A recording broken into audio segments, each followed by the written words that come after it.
चलो आज का लेक्चर हम लोग शुरू करते हैं उस टॉपिक से जो लास्ट लेक्चर में हम लोगों ने थोड़ा सा स्टार्ट किया था, उसका ओवरव्यू देखा था, विच वॉज रिलीज क्राइटेरिया। अब तक हमने इंटरफेरेंस पढ़ लिया, क्या होता है, कैसे होता है, तो इंटरफेरेंस पैटर्न क्यों बनता है, ठीक है, कहाँ कहाँ बनता है, पोजीशन देख ली, सब कुछ देख लिया। फिर आए हम डिफ्रैक्शन पे, ठीक है। जब भी लाइट किसी शार्प एज से बेंड होती है और शेडो रीजन में एंटर करती है, उस फिनोमिना को हम कहते हैं डिफ्रैक्शन। वो जो शेडो रीजन वाला पार्ट है, हमको वहां पे क्या देखने को मिला, इंटरफेरेंस पैटर्न। अब उसको हमें एक्सप्लेन करना था, ऐसा क्यों बन रहा है।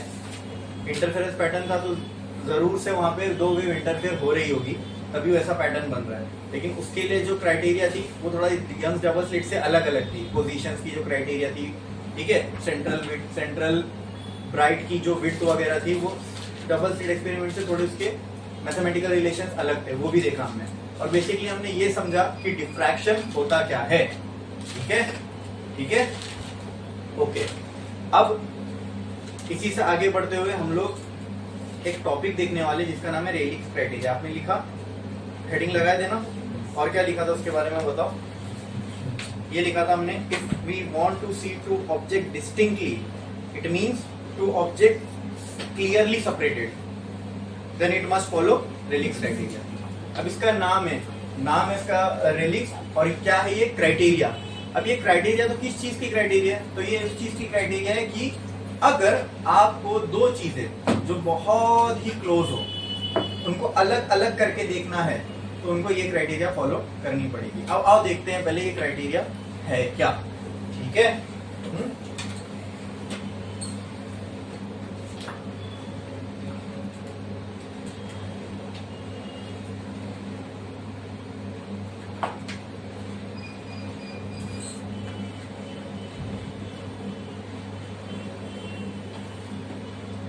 मैंने आपको एक एग्जांपल दिया था कि अगर आप रोड पे खड़े हो और हाईवे पे, और अगर बहुत दूर से कार आ रही है, तो आपको बहुत दूर से वो कार को देखने पे ऐसा लगता है कि उस कार के आगे कोई एक ही लाइट लगी हुई है। बट जैसे जैसे वो नजदीक आती है, धीरे धीरे हमें वो दो सेपरेट लाइट दिखने लगती है जो उसके फ्रंट में लगी होती है, राइट। मैंने अपना भी एग्जाम्पल बताया था, मेरा एक्सपीरियंस में रोड पे खड़ा था, मुझे प्लेन की लाइट कैसी दिखी, वो सब। अब मेरी आंखें उसको दो सेपरेट एंटिटी या दो सेपरेट सोर्स ऑफ लाइट नहीं सेपरेट कर पा रही थी। क्यों? क्योंकि उसने वो रेलिक्स क्राइटेरिया को फुलफिल नहीं किया था। अब क्या है ये रेलिक्स क्राइटेरिया, आओ देखते हैं, ठीक है। मान लो दो पॉइंट ऑब्जेक्ट है, यहाँ पे मैं बनाता हूँ, दो पॉइंट ऑब्जेक्ट है, कुछ भी हो सकता है ये पॉइंट ऑब्जेक्ट, कोई छोटी सी चीज हो सकती है, कोई सेल हो सकता है, ऐसा कुछ, ठीक है। इसको मैंने नाम दे दिया ए, और एक और पॉइंट ऑब्जेक्ट है यहाँ पे, इसको मैंने नाम दे दिया बी, ठीक है। अब रियलिटी में ये दोनों बहुत क्लोज रखे हुए हैं, ऐसा समझो, ठीक है। अब यहाँ समझने के लिए मैंने इसको थोड़ा सा दूर बनाया है, ठीक है। जैसे हम वो माइक्रोस्कोप के अंदर सेल वगैरह देखते हैं, प्लांट के, ऑनियन के, ठीक है, वो एक्चुअल में दो सेपरेट चीजें हैं, लेकिन आंखों से दिखती है क्या, नहीं। लेकिन अंडर माइक्रोस्कोप देखेंगे तो माइक्रोस्कोप उसको रिजॉल्व कर पाता है, मतलब वो दो अलग अलग करके दिखा पाता है। इसी को बोलते हैं रिजॉल्व करना, समझे। हाँ, our eyes cannot resolve those cells into separate things clearly, बराबर, लेकिन वो माइक्रोस्कोप कर लेता है। तो क्या मैं बोल सकता हूँ माइक्रोस्कोप की रिजॉल्विंग पावर मेरी आंखों से ज्यादा है, क्योंकि वो हकीकत में दो अलग चीज है, दो अलग सेल है उसके सरफेस पे, लेकिन हमें दिख रहे हैं क्या, नहीं दिख रहे। तो वो रिजॉल्व कौन कर पाया, मतलब दो अलग अलग करके कौन दिखा पाया, माइक्रोस्कोप दिखा पाया, ठीक है। अब ऐसा क्यों कर पाता है वो अभी हमें देखना है। वो इसलिए कर पाता है क्योंकि वहां पे रेडिक्स क्राइटेरिया प्रॉपर फॉलो हो रही होगी, ठीक है, ठीक है। चलो, ये दो अलग अलग है। मान लो ये अगर बहुत क्लोज है तो आंखों से देखने पे हमें कैसा दिखेगा, ये ए वाली, और इसी के ऊपर मान लो ऐसा कुछ, ये मान लो ए वाला पॉइंट है और ये बी वाला, बोलो क्लियर है। हाँ, ये जो भी मान लो छोटा सा कुछ सेल है, ठीक है, ये ए है और ये बी है, ये दो सेपरेट सेल्स ऐसी समझ लो, ठीक है। दो ऑब्जेक्ट, दो सेल जो बहुत क्लोज रखे हुए, ठीक है। मैं आंखों से देखा तो मुझे दो अलग लग नहीं रहे, मुझे कुछ एक ही जैसा दिख रहा है। अब ऐसा क्यों हो रहा है वो समझते, आओ। क्या भी मेरे ऊपर भी लाइट गिर रही है, तो मेरे बॉडी पे भी शार्प एजेस है। शार्प एजेस बोले तो यहाँ जहां भी लाइट लग के बेंड होगी, यहाँ वहां कहीं भी गिरेगी, वहां पे डिफ्रैक्शन पैटर्न बनेगा। ठीक है, तो ऐसी इस ऑब्जेक्ट पे भी लाइट पड़ रही होगी, उसके एंड से भी लाइट बेंड हो रही होगी और एक डिफ्रैक्शन पैटर्न बनेगा। इस वाले ऑब्जेक्ट पे भी लाइट गिर रही होगी, वहां से भी लाइट बेंड होगी, उसका भी डिफ्रैक्शन पैटर्न बनेगा। ठीक है, अगर ध्यान से सुनो, अगर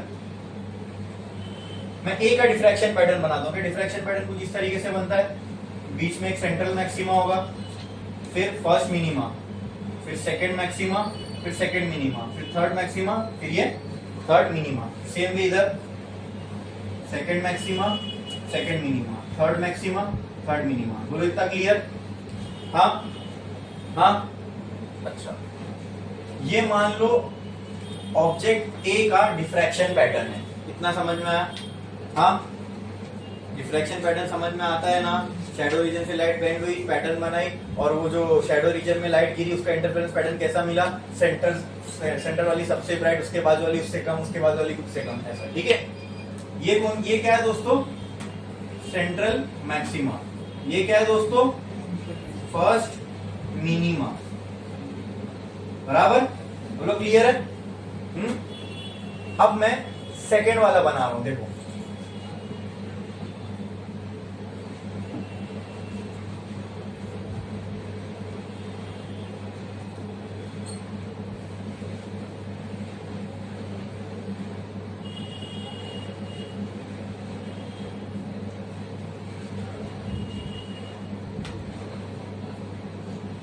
ये ऑब्जेक्ट बी का डिफ्रैक्शन पैटर्न है, और ये सेंट्रल मैक्सिमा था ए का, और ये जो है सेंट्रल मैक्सिमा है बी का।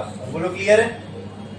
ये फर्स्ट मिनिमा था ऑब्जेक्ट ए का, और अगर आप गौर करोगे तो ये वाला आपको जो दिख रहा है ये क्या होगा? फर्स्ट मिनिमा ऑब्जेक्ट बी का।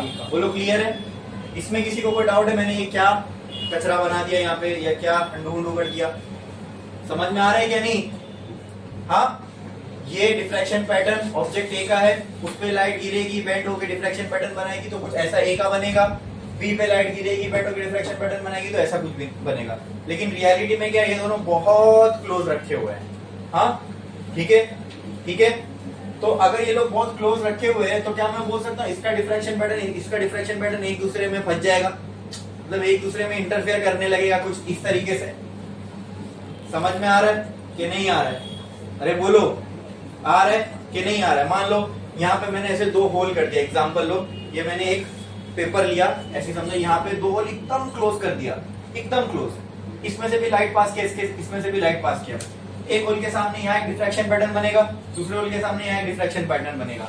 लेकिन क्योंकि वो बहुत क्लोज है, क्या डिफ्रैक्शन पैटर्न एक दूसरे को ओवरलैप कर सकता है? हाँ, एक की लाइट दूसरे पे ओवरलैप कर सकती है। वही यहाँ कुछ हो रहा है, एक का डिफ्रैक्शन पैटर्न दूसरे पे ओवरलैप कर रहा है, दिख रहा है आपको? लेकिन आपको यहाँ एक चीज और दिख रही होगी दोस्तों, जरा गौर करना, वो ये है कि इस केस में अगर मैं ध्यान से देखूं तो मुझे समझ में आएगा central maxima of object A coincide with first minima of object B. दिख रहा है? ये क्या है? सेंट्रल मैक्सिमा है, किसका? ऑब्जेक्ट ए का। क्या ये कोइंसाइड कर रहा है, मतलब क्या ये फॉल कर रहा है first minima of object B पे? चेक करो। ठीक है, सेम वे क्या ऑब्जेक्ट बी के साथ भी यही हो रहा है? तो क्या मैं लिख सकता हूं? And vice versa. Vice versa मतलब ए बी के साथ कर रहा है, वैसे बी ए के साथ कर रहा है। चेक करो, ये बी का सेंट्रल मैक्सिमा है, क्या बी का सेंट्रल मैक्सिमा ए के फर्स्ट मिनिमा से कोइंसाइड कर रहा है? क्या ये समझने में किसी को कोई डाउट? क्या ऐसा हो सकता है? क्या ऐसा नहीं भी हो सकता है? अरे बोलो, क्या ये होने की पॉसिबिलिटी है? क्या ये नहीं भी होने की पॉसिबिलिटी है? ठीक है, तो नहीं वाली भी पॉसिबिलिटी कर लेते हैं। ठीक है, यहां पे मैं बना दूं। ठीक है, फिर से मैंने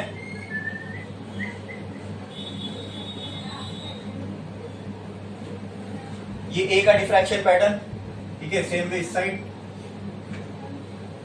ये क्या है, ए का डिफ्रैक्शन पैटर्न, ये है सेंट्रल मैक्सिमा किसका, ए का, बोलो क्लियर।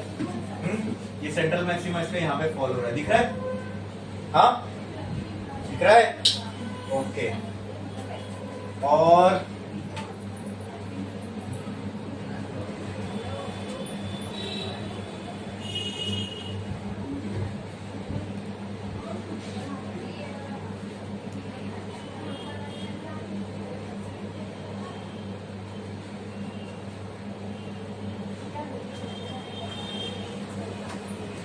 ये डिफ्रैक्शन पैटर्न है ऑब्जेक्ट बी का, और ये जो आपको दिख रहा है ये है सेंट्रल मैक्सिमा ऑब्जेक्ट बी का। क्लियर है? देखो आपको यहाँ कुछ ऐसा दिख रहा होगा, अगर इसको मैं फॉल कर रहा हूं तो ये यहाँ पे है। क्लियर? समझ में आ रहा है? ये हो भी सकता है, ये नहीं भी हो सकता है। ये नहीं होगा तो क्या होगा, हो सकता है ये दोनों के सेंट्रल मैक्सिमा क्लोज क्लोज हो। मतलब अब देखो ये क्या है, ये क्या है, ये क्या है, फर्स्ट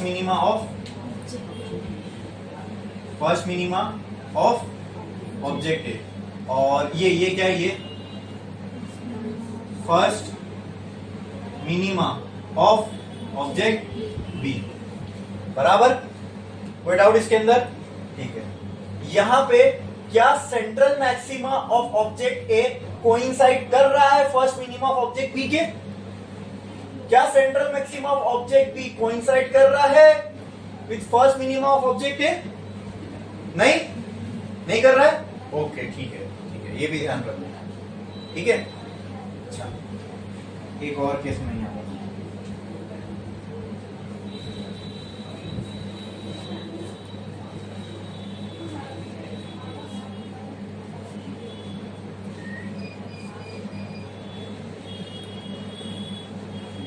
ऑब्जेक्ट ए का डिफ्रैक्शन पैटर्न, ठीक है, फिर ऑब्जेक्ट बी का, ये ऑब्जेक्ट ए का सेंट्रल मैक्सिमा, ऑब्जेक्ट ए का डिफ्रैक्शन पैटर्न, ये ऑब्जेक्ट ए का सेंट्रल मैक्सिमा। बोलो क्लियर है? ठीक है। और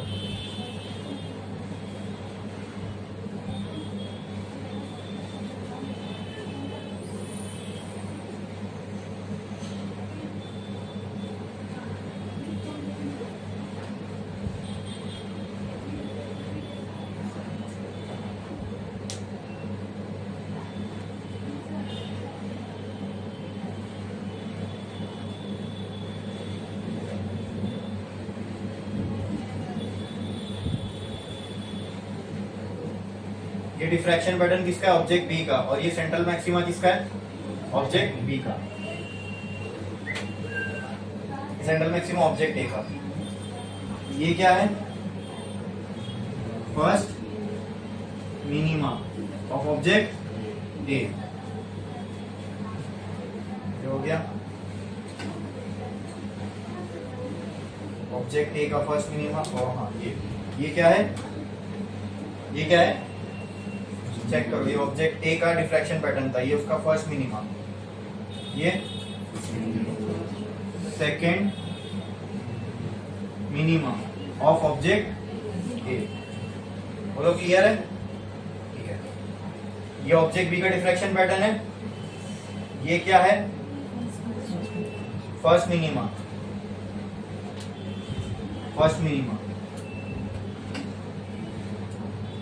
of object B.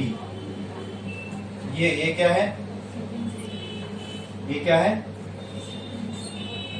Second minima of object B. Clear है? यहां पे क्या दिख रहा है दोस्तों आपको, central maxima of object A is coinciding with second minima of object B. Central maxima of object B is getting coincided with second minima of object A। ठीक है, हो सकता है ऐसा, ये ओवरलैपिंग वाला सिनेरियो हो सकता है ना, मैंने बताया ना आपको, एक पेपर लो, इसमें दो बारीक से होल करो और उसमें से लाइट पास होगी, और अगर स्क्रीन पे यहाँ पे डिफ्रैक्शन पैटर्न बनाएगी तो उनके दोनों के डिफ्रैक्शन पैटर्न एक दूसरे को ओवरलैप हो सकते हैं। हाँ, लेकिन वो दो लाइट का सोर्स मुझे अब अलग अलग दिख रहा है, दिखेगा क्या? नहीं दिख सकता है, क्या एक अलग लाइट है, एक अलग लाइट है, ये दो अलग अलग दिख सकते हैं, लेकिन कब? जब वो एक क्राइटेरिया को फॉलो करे, जब वो एक उस क्राइटेरिया को कहते हैं रेलिक्स क्राइटेरिया। क्या बोलते हैं? क्या बोलते हैं? अगर कोई चीज रेलिक्स क्राइटेरिया को फॉलो करेगी, दो स्मॉल पॉइंट ऑब्जेक्ट है, अगर वो रेलिक्स क्राइटेरिया को फॉलो करेगी तो उससे होगा क्या? उससे हम वो दोनों स्मॉल चीजों को अलग अलग सेपरेट देख सकते हैं। बोलो इतना क्लियर है? अरे बोलो इतना क्लियर है? चलो आओ देखते हैं आगे।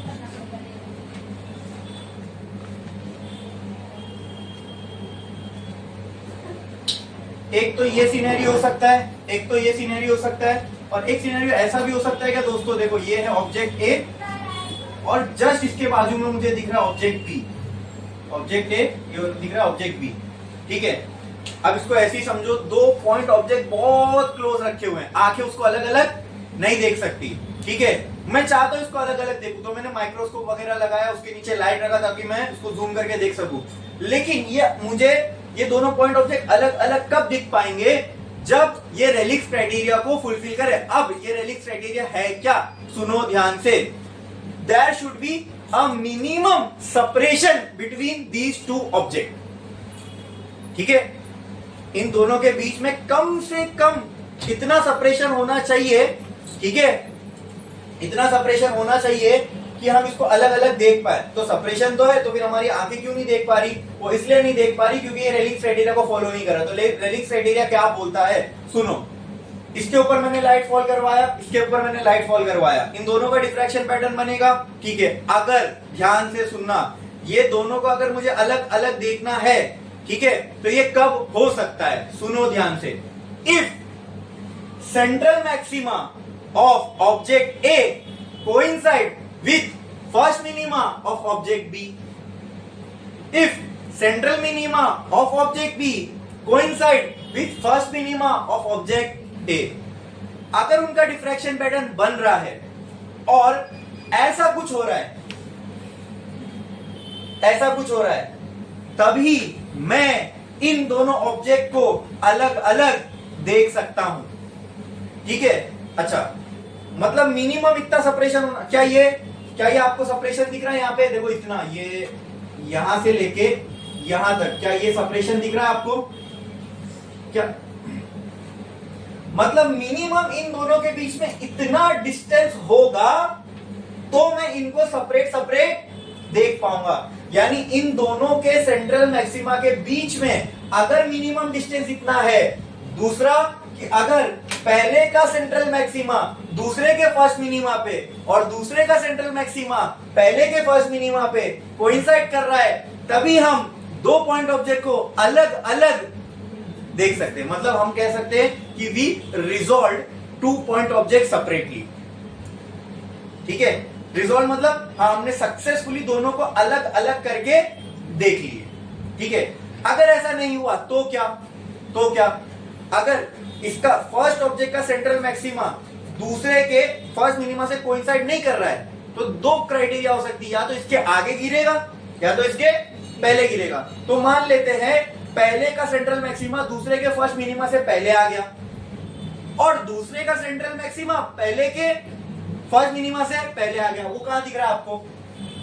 1 में, 2 में कि 3 में? जो अभी मैंने क्राइटेरिया बताया वो कहां दिख रहा है? पहले का सेंट्रल मैक्सिमा दूसरे के फर्स्ट मिनिमा से पहले है, दूसरे का सेंट्रल मैक्सिमा पहले के फर्स्ट मिनिमा से पहले है। ये तीनों में से कहां पे दिख रहा है? फर्स्ट वाले में दिख रहा है। मतलब अगर ऐसा सिनेरियो बन रहा है तो इसका मतलब हम दो पॉइंट ऑब्जेक्ट को अलग अलग, तो क्या ये रिजॉल्व हुआ? तो इसको हम कहते हैं अनरिजॉल्व्ड। इसको हम क्या कहते हैं?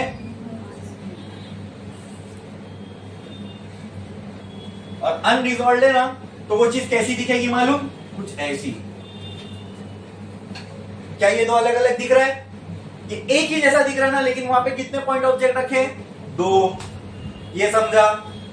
ठीक है। लेकिन हमारा पर्पस क्या है? हमको इनको एक नहीं, हमको इनको ये दो ही अलग अलग चीज है। जैसे ऑनियन के ऊपर दो अलग सेल है, हमें आंख से दिखते हैं क्या? अभी छोटे से बच्चे को बोले इसके ऊपर दो पार्टीशन बने, वो यकीन करेगा क्या? नहीं। लेकिन हम जानते हैं, साइंस जानता है कि वहां पे दो अलग अलग पार्टीशन है। देखना है अभी हमको, तो क्या करना पड़ेगा? उसको रिजॉल्व करना। और वो रिजॉल्व कब होगा, यानी कब हम उनको सेपरेट देख सकते हैं माइक्रोस्कोप के अंडर भी, जब हम लोग माइक्रोस्कोप के नीचे रख के उसके ऊपर लाइट मारेंगे, उनका डिफ्रैक्शन पैटर्न बनेगा। और अगर दो पॉइंट ऑफ दो सेल है तो पहले वाले सेल का जो डिफ्रैक्शन पैटर्न बना वो दूसरे वाले सेल के फर्स्ट मिनिमा को कोइंसाइड करना चाहिए। दूसरे वाले का डिफ्रैक्शन पैटर्न का जो सेंट्रल मैक्सिमा है वो पहले वाले के फर्स्ट मिनिमा को। अगर ऐसा होगा ना दोस्तों, तभी आप वो दो पॉइंट ऑब्जेक्ट को अलग अलग देख पाओगे। क्या ये समझ में आ रहा है, हाँ कि ना?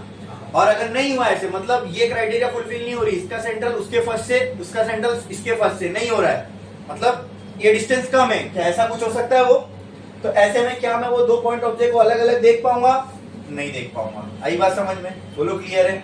तो जब मैं रोड पे खड़ा था और हाईवे पे बहुत दूर से कार आ रही थी, वो उस कार के आगे जो हेडलाइट थी मैं उनको दो अलग अलग हेडलाइट करके नहीं देख पाया। क्यों? क्योंकि उससे जो भी मेरे आंखों के पीछे डिफ्रैक्शन पैटर्न बन रहा होगा, उससे जो भी लाइट आ रही होगी, उससे मेरी आंखों के पीछे जो भी डिफ्रैक्शन पैटर्न बन रहा है, उसमें वो दोनों लाइट सोर्स के जो फर्स्ट मिनिमा है वो एक दूसरे के सेंट्रल मैक्सिमा से कोइंसाइड नहीं कर रहे। हाँ, फिर वो धीरे धीरे धीरे धीरे नजदीक आया होगा, तो हो सकता है मेरे आंखों के पीछे डिफ्रैक्शन पैटर्न ऐसे पीछे फैला होगा। हाँ, तो एक टाइम आएगा, एक टाइम ऐसा आएगा कि जब पहले का सेंटर और दूसरे का फर्स्ट एक दूसरे से कोइंसाइड हो गए, वहां पे मुझे जस्ट वो अलग अलग दिखना स्टार्ट होगा। क्या जस्ट? क्या क्या क्या क्या जस्ट अलग अलग दिखेगा? कब कब जस्ट अलग अलग दिखना स्टार्ट होगा? बोलो बोलो। हाँ, मतलब अगर ये दोनों डिस्टेंस को मैं दूर करता जाऊं, एक पॉइंट ऐसा आएगा जब इसका सेंट्रल इसके फर्स्ट से, इसका सेंट्रल इसके फर्स्ट से कोइंसाइड हो जाएगा। बस ये क्राइटेरिया अगर फुलफिल हो गई तो हम क्या कर सकते हैं? तब हम दो पॉइंट ऑब्जेक्ट को अलग सेपरेटली देख सकते हैं। ठीक है, तो इस क्राइटेरिया को कहते हैं जस्ट रिजॉल्व। क्या बोलते हैं? Just resolve. वो कुछ ऐसी होगी। जस्ट रिजॉल्व मतलब अब आपको बस ये दो अलग अलग दिखना स्टार्ट हुआ है, और क्लियर देखना है आपको। आप चाहते हो ये और क्लियर, मतलब मुझे ये एकदम अलग अलग सेपरेट दिखे। अब वो हेडलाइट अगर एकदम मेरे पास आके गाड़ी आके यहाँ खड़ी हो गई तो क्या उसमें मुझे कोई डाउट होगा कि ये इधर है, ये इधर है? मैं क्लियरली बता सकता हूँ कि ये इतना, ये ऐसा भी बोल सकते हैं 2 फुट इधर है, ये 2 फुट इधर है ना? ठीक है, तो मिनिमम कितनी क्राइटेरिया चाहिए बोलो? अगर दो ऑब्जेक्ट को अलग अलग देखना है तो मिनिमम क्या क्राइटेरिया होनी चाहिए? बोलो बोलो। फर्स्ट ऑब्जेक्ट का जो डिफ्रैक्शन पैटर्न बन रहा है उसका सेंट्रल मैक्सिमा सेकंड ऑब्जेक्ट के फर्स्ट मिनिमा को कोइंसाइड करना चाहिए। सेकंड ऑब्जेक्ट का जो डिफ्रैक्शन पैटर्न बन रहा है उसका सेंट्रल मैक्सिमा फर्स्ट ऑब्जेक्ट के फर्स्ट मिनिमा को। अगर ऐसा होगा, अगर ऐसा हुआ तो मैं इनको जस्ट, मतलब अब तक ये मुझे एक ही दिख रहा था, जैसी ये होगा वैसी मुझे ये अब दो दिखना स्टार्ट हो जाएंगे। अब यहां से दो दिखना स्टार्ट हुए। अब मैं आपसे कहता हूं कि पहले ऑब्जेक्ट का सेंट्रल मैक्सिमा सेकंड के सेकंड मिनिमा से कोइंसाइड कर रहा है, सेकंड का सेंट्रल मैक्सिमा फर्स्ट के सेकंड के सेकंड मिनिमा से कोइंसाइड कर रहा है। मिनिमम रिक्वायरमेंट कितनी थी? मिनिमम कम से कम क्या होना चाहिए तो ये दो सेपरेट दिखेंगे? कम से कम क्या होना चाहिए तो ये दो सेपरेट दिखेंगे? कि पहले का सेंट्रल दूसरे के फर्स्ट से, दूसरे का सेंट्रल पहले के फर्स्ट से कोइंसाइड होना चाहिए। ये मिनिमम रिक्वायरमेंट है। अगर पहले का सेंट्रल दूसरे के सेकंड से या थर्ड से कोइंसाइड हो रहा है और सेकंड का सेंट्रल पहले के सेकंड या थर्ड से कोइंसाइड हो रहा है, ठीक है, तो आप बताओ आपको क्या लगता है? ये एकदम सेपरेट दिखेंगे या पूरे एक दिखेंगे या जस्ट रिजॉल्व दिखेंगे? बोलो। एकदम सेपरेट दिखेंगे, क्योंकि भाई मिनिमम क्राइटेरिया जो थी वो तो उसके अब हम आगे बढ़ गए, समझे? मिनिमम इनको तो अलग अलग देखने के लिए क्या होना चाहिए था वो ये है, अगर इसका सेंट्रल इसके सेकंड पे गिरेगा तो बहुत अच्छी बात है, ठीक है, तब तो हम एकदम क्लियरली दोनों को अलग अलग देख सकते हैं। यहां से ये दिखना स्टार्ट हुआ अलग, ठीक है, और अब अगर ये चीज और कोइंसाइड अगर इसका आगे आगे बढ़ता जाएगा तो ये दोनों हमें और सेपरेटली क्लियर दिखेंगे। आई बात समझ में? तो इस सिनेरियो को बोला जाता है, अगर ये हो गया तो क्या मैं बोल सकता हूं इसमें मुझे एकदम पक्का अलग, एकदम साफ साफ दिखेगा ये दो अलग ऑब्जेक्ट है। क्या वो क्राइटेरिया कुछ ये वाला होगा? हाँ, तो क्या इसको बोलते हैं कंप्लीटली रिजॉल्व। क्या बोलते हैं? Completely resolve. बोलो क्लियर है? ये चीज समझ में आई? क्या इसमें किसी को कोई डाउट है, कोई दिक्कत, कोई परेशानी? एकदम क्लियर है? हाँ कि ना?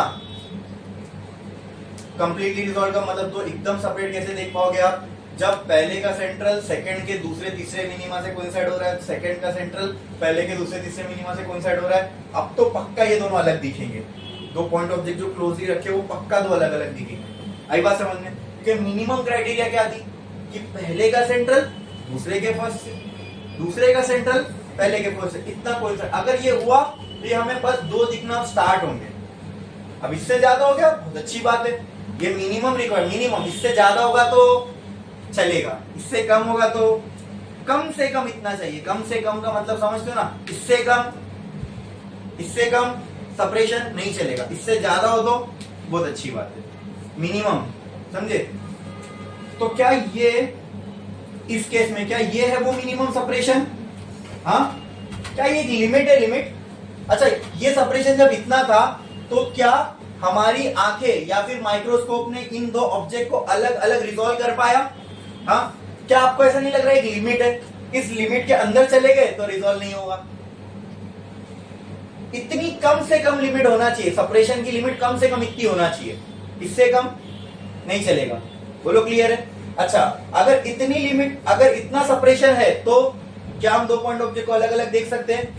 इससे ज्यादा होगा तो चलेगा, इससे कम होगा तो, इससे कम होगा तो, मतलब इतना सेपरेशन हमारे लिए क्रूशल है, इतनी वैल्यू हमारे लिए क्रूशल है, कम से कम इतनी तो चाहिए। तो हम जो भी अगर इंस्ट्रूमेंट बना रहे कोई दो ऑब्जेक्ट को अलग अलग देखने के लिए, तो उसमें अगर हम सेट करेंगे कि लिमिट इतनी होनी चाहिए सेपरेशन की, तो कम से कम इतनी सेट करना पड़ेगा जो भी वैल्यू है इसकी।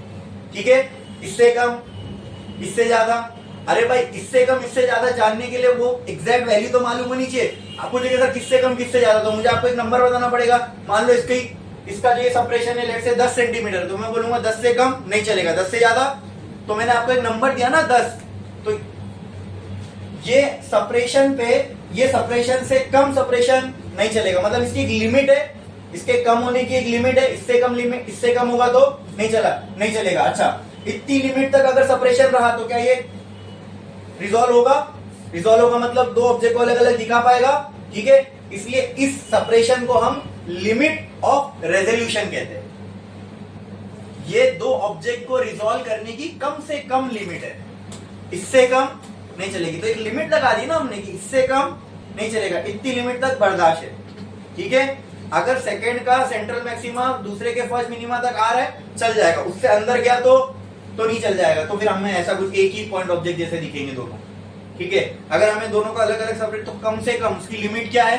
कम से कम इतना हो कि पहले का सेंट्रल दूसरे के फर्स्ट पे और दूसरे का सेंट्रल पहले के फर्स्ट पे कोइंसाइड हो, तो मिनिमम सेपरेशन इतना होना ही चाहिए। ठीक है? तो यहाँ एक लिमिट आ गई। ये लिमिट क्यों है? कि इन दोनों को अगर रिजॉल्व करना है अलग अलग, ये उसकी लिमिट है, तो इसलिए हम इस सेपरेशन को एक नाम देते हैं which is called as limit of resolution. क्या कहते हैं? अरे बोलो। अगर ये सेपरेशन को मैंने नापा और उसको डिस्टेंस दे दिया, मान लो डी नाम दे दिया, क्या नाम दे दिया, तो क्या मैं बोल सकता हूँ लिमिट ऑफ रेजोल्यूशन ए के बराबर है, इसके बराबर। मतलब अगर इन दोनों डिफ्रैक्शन पैटर्न के बीच में, इन दोनों डिफ्रैक्शन पैटर्न के सेंट्रल मैक्सिमा के बीच में अगर ए का डिस्टेंस होगा, तो क्या ये दो अलग अलग ऑब्जेक्ट दिखेंगे? हाँ, तो मुझे जो भी अपना इंस्ट्रूमेंट वगैरह बनाना है वो इस लिमिट ऑफ रेजोल्यूशन के हिसाब से बनाना पड़ेगा। समझ में? तो ये क्राइटेरिया क्यों यूज होती है? To design optical instrument, microscope, telescope, ये सारी चीजें जो हमें मतलब बट फार अवे ऑब्जेक्ट या क्लोज ऑब्जेक्ट को देखने के लिए, स्टडी करने के लिए काम आती है, जूम करके पढ़ने के लिए। तो ऑप्टिकल इंस्ट्रूमेंट है, उसमें हम लोगों को जूम करके अलग अलग चीजों को एकदम सेपरेटली देखना है, बराबर। ठीक है? वो कब दिख पाएगी? जब ये लिमिट ऑफ रेजोल्यूशन की क्राइटेरिया पूरी होगी। क्राइटेरिया क्या है? रेलिक्स क्राइटेरिया बोलो। जस्ट रिजॉल्व वाली खाली याद रखना है बस। रेलिक्स क्राइटेरिया क्या है? लिखे थे हमने, if we want to see two object separately, separate very clearly, it must follow Rayleigh's criteria. क्या रेलिक्स क्राइटेरिया? क्या रेलिक्स क्राइटेरिया? दो पॉइंट ऑब्जेक्ट है, बहुत क्लोज है। ठीक है? अब आप कोई भी चीज को, कोई भी पॉइंट ऑब्जेक्ट, कोई भी चीज को आप देख क्यों पाते हो? कोई भी चीज को आप देख क्यों पाते हो? इसकी साइंस क्या है पता है आपको? इसकी साइंस ये है कि अगर आप मुझे देख पा रहे हो, क्यों देख पा रहे हो? मेरे से लाइट टकरा के आपके रेटिना पे फॉल हो रही है आंखों के, तो आप मुझे देख पा रहे हो। बराबर, यही साइंस है देखने की, समझे? हाँ, अगर वो इमेज बराबर फॉर्म नहीं होती है तो फिर हम ये ग्लास लगा के उसको करेक्ट करते हैं कि इमेज सही जगह पे फॉर्म हो। रिफ्रैक्ट होती है ना लाइट ग्लास से, तो रिफ्रैक्ट होके फिर वो रेटिना पे सही जगह पे गिरती है, तो फिर हमें वो ब्लर नहीं दिखता, नजदीक की दूर की जो भी चीज है। ठीक है, तो देखने का साइंस क्या है कि जब किसी चीज पे लाइट फॉल होगी और वो लाइट उससे टकरा के जब तुम्हारी आंखों के रेटिना पे गिरेगी तब तुम उसको देख पाओगे।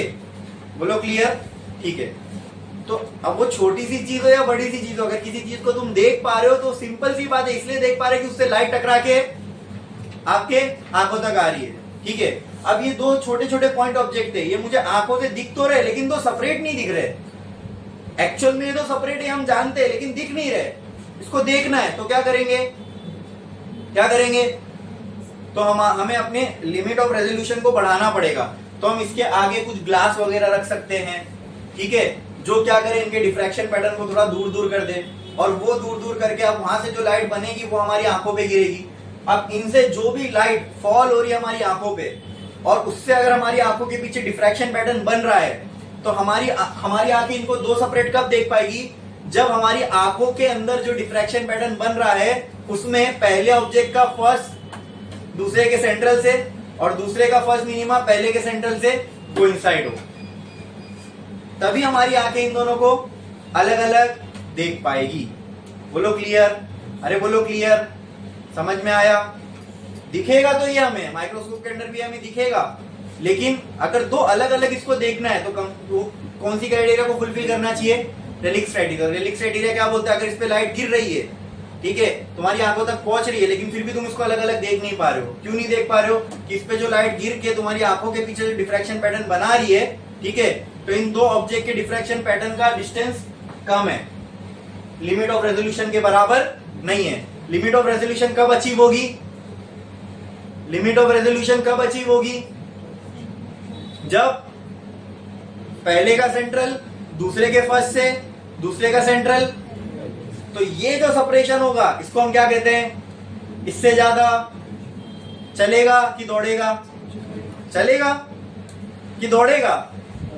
दौड़ेगा ना। इससे ज्यादा तो कितना भी चलेगा, ठीक है। इससे कम चलेगा नहीं, इससे कम नहीं चल सकता। इससे कम रहा तो हम दो ऑब्जेक्ट को सेपरेट नहीं देख सकते। बोलो क्लियर है? हाँ, रेलिक्स क्राइटेरिया पूरी समझ में आई? कोई डाउट है इसके अंदर? जस्ट रिजॉल्ट कब होता है, अनरिजॉल्व कब होता है, कंप्लीटली रिजॉल्व कब होता है? मिनिमम क्या चाहिए? मिनिमम क्या होना चाहिए? पहले का सेंट्रल दूसरे के फर्स्ट मिनिमा से, दूसरे का सेंट्रल पहले के, अच्छा, अगर ऐसा हो रहा है कि पहले का सेंट्रल दूसरे के थर्ड मिनिमा से कोइंसाइड हो रहा है और दूसरे का सेंट्रल पहले के थर्ड मिनिमा से कोइंसाइड हो रहा है, ये तो एकदम साफ साफ अब आपको दो ऑब्जेक्ट क्लियर दिखेंगे। क्लियर है?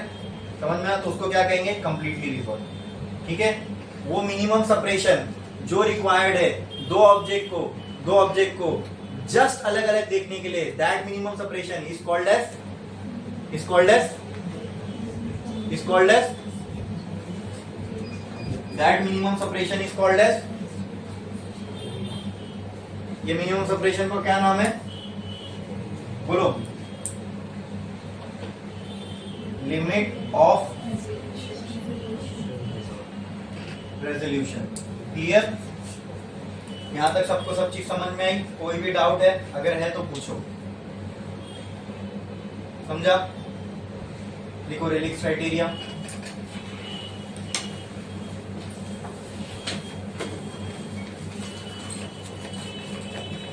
उसके पहले नोट्स लिख लो, मैं बोलता हूँ लिख लो। It states that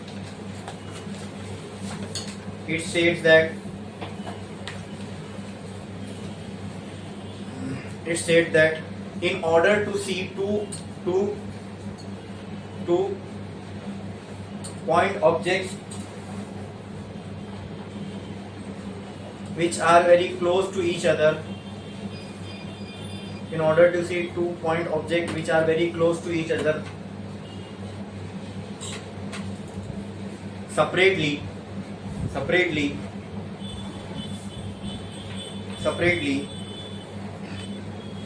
then then the central maxima of first object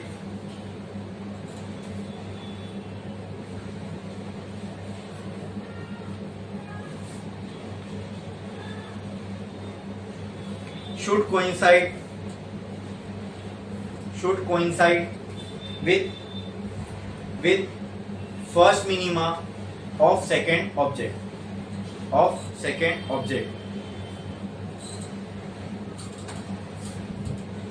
and vice versa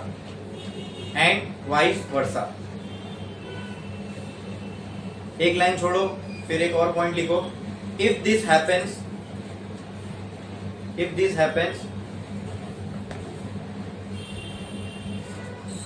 we can say the objects are just resolved.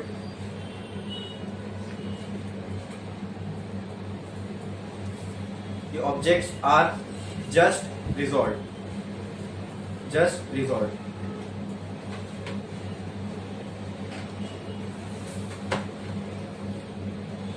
And the separation between them is called as ये resolve हो गए. कम से कम इतना होना चाहिए तो ये दोनों रिजॉल्व हो जाएंगे. ये लिमिट है उनके रिजॉल्व होने की, इसलिए हमने इसको इस सेपरेशन को क्या नाम दे दिया, limit of resolution. And this separation between them is called as limit of resolution. Bracket में लिख देना LOR, L.O.R. And this separation is called as between them is called as limit of resolution, LOR. Next point लिखो इसी में. if the separation between diffraction pattern is less than LOR,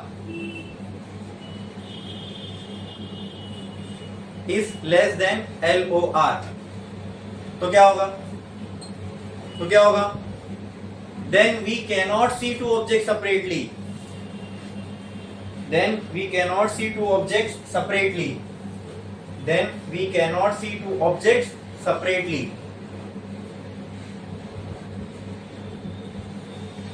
And we can say that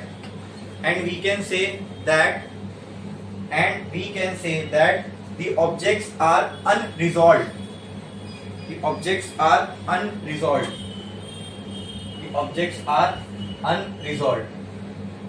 देखा आपने? अच्छा, ये तो हो गया. वो तो जस्ट रिजॉल्व की, अनरिजॉल्व की. अगर लिमिट ऑफ रेजोल्यूशन से ज्यादा है सेपरेशन दोनों के बीच में, तो लिखो if the separation between diffraction pattern of two objects if the separation between diffraction pattern of two objects is greater than LOR,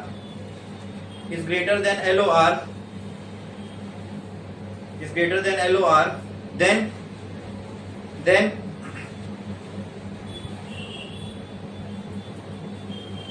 we can clearly distinguish two objects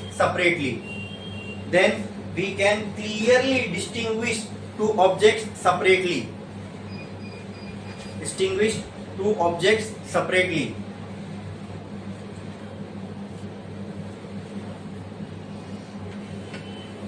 And we can say that the objects are completely resolved. इसी को कहते हैं, जो हम ये मैंने तीनों criteria देखी, इसी को कहते हैं रेलिक्स क्राइटेरिया. क्लियर? ठीक है. क्या हेल्प करता है हमें डिटरमाइन करने में रेलिक्स क्राइटेरिया? बोलो. अगर ये क्राइटेरिया है किस चीज के लिए? अगर तुम्हें दो ऑब्जेक्ट सेपरेट देखना है तो रेलिक्स की क्राइटेरिया फुलफिल करो. तो इसमें से कौन सी क्रूशियल है रेलिक्स की क्राइटेरिया? फर्स्ट वाली जो हमने लिखा कि पहले का सेंटर दूसरे के फर्स्ट से, दूसरे का सेंटर पहले के फर्स्ट से कोइंसाइड होना चाहिए. क्लियर है? हाँ, ये रेलिक्स क्राइटेरिया बोलते हैं. बोलो क्लियर है? हाँ, ये डायग्राम्स बना दो. सुनो, इसके बाजू में ये बनेगा, इसके इसके बाजू में ये बनेगा, ठीक है। और उसके साइड में फिर लिखना अनरिजॉल्व, जस्ट रिजॉल्व और कंप्लीटली रिजॉल्व। समझ में आया ना कैसे डायग्राम बनाना है? ठीक है, और बनाओ।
ठीक से बनाओ डिफ्रैक्शन पैटर्न, वो समझ में आना चाहिए जब आप लोग सेल्फ स्टडी करने बैठो।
गया लिख के?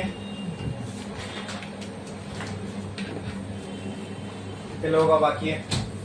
जल्दी छापो, जल्दी लिखो।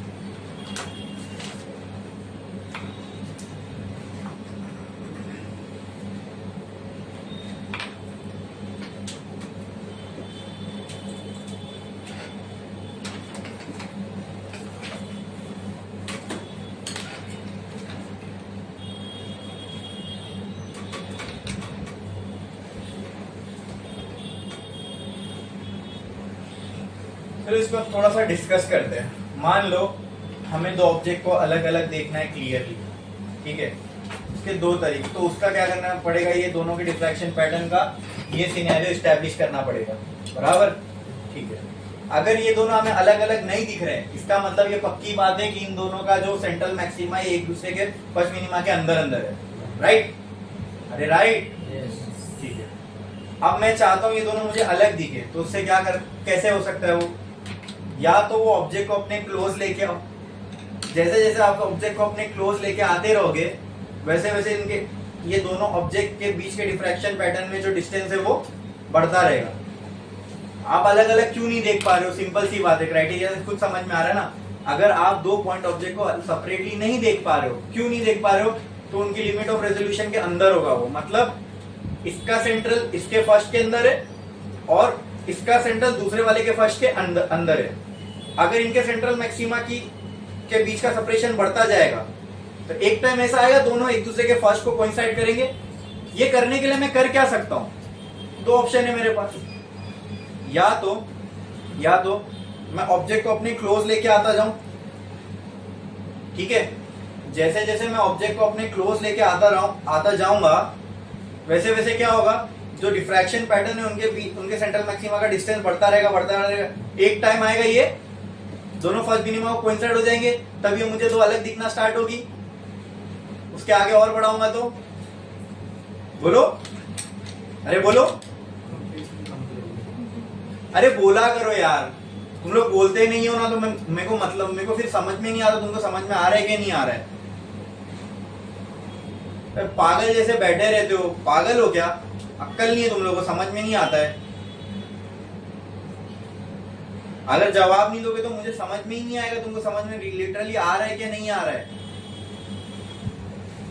तो जवाब दो। मैंने क्या बोला? अगर मैं आपसे क्वेश्चन पूछूं तो मैं आपसे राइट आंसर एक्सपेक्ट नहीं करता, लेकिन मैं आपसे आंसर एक्सपेक्ट करता हूं। मुझे आंसर दो। तुमको राइट होना जरूरी नहीं है, लेकिन मुझे आंसर दो। आंसर दोगे तो तुम्हें लेक्चर बैठने में मजा आएगा, लगेगा हमारा भी कुछ योगदान है। मुझे यहाँ बड़बड़ करके नहीं जाना है, हमारा इंटरैक्शन हो रहा है। मैं खाली बोल के यहाँ से जाऊं वैसा लेक्चर नहीं लेना है मुझे। इंटरैक्शन का मतलब समझते हो? मैं कुछ बोलूं फिर आप भी कुछ बोलो। तो आपको बोलने का जब मैं मौका देता हूं तो कुछ बोलते ही नहीं हो। तो या तो दो ही चीज होगी इससे, ठीक है? या तो आप अपने आप को बहुत इगोइस्टिक समझते हो कि क्यों हम काहे के लिए बोले, या दूसरी बात है कि कुछ समझ में ही नहीं आ रहा है।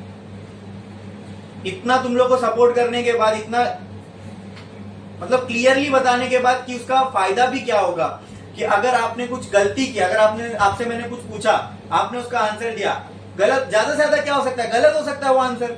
अगर वो गलत होगा तो वो गलती यहीं सही हो जाएगी ना। और वो गलती जब यहाँ सही होगी तो कहाँ नहीं होगी वो गलती? एग्जाम में नहीं होगी, पेपर में नहीं होगी। वहां गलती नहीं होगी तो क्या बढ़ेंगे? मार्क्स बढ़ेंगे। तो इस पूरे में, उस पूरे प्रोसेस में बेनिफिट तो आपका ही है, फिर भी कुछ बोलते नहीं हो। या तो मैं आपको बेवकूफ समझू फिर कि पैदल हो दिमाग से, कुछ अक्ल ही नहीं है, बोलने के बाद भी समझ में नहीं आता। हाँ, अपनी इमेज मेरे सामने मत गिराओ। आप ऐसा करके अपने पूरी क्लास की, यानी सबकी इमेज मेरे सामने ऐसा है कि यार बेकार बच्चे, इनको मतलब एफर्ट मार के कोई मतलब ही नहीं तुम्हारे लिए। बोलने जान पे आता है क्या? हाँ, बोलने जान पे आता है? अगर बोल दोगे जान पे आता ना, यहीं से भगा दूंगा। बैठ के खाली चुपचाप जो समझ में आ रहा है वही तो पूछ रहा हूं, आंसर नहीं देते हो। इससे मेरे को समझो आप। मेरे को समझ में नहीं आएगा फिर आपको समझ रहा है कि नहीं समझ रहा है। नहीं समझेगा तो मैं उसको समझा सकता हूं दोबारा, समझ में आएगा तो आगे बढ़ूंगा। लेकिन जब आप कोई रिस्पॉन्स ही नहीं दोगे तो मैं तो अनसर्टिनिटी पे रहूंगा ना भाई, तुमको समझ रहा है कि नहीं समझ रहा है। मेरे को ये क्लियरली बताओ, समझ में आ रहा है कि नहीं आ रहा है? अरे बोलो। हाँ, ऐसी आवाज से बोला करो, आ रहा है clearly, be clear in your words. अरे ये यहीं पे नहीं, पूरी लाइफ में तुमको काम आएगा। अपने लफ्जों में क्लियर रहा करो, बोला करो, जब कोई answer they be precise in your words, बस बात खत्म। ये करना कोई बहुत टफ चीज है क्या?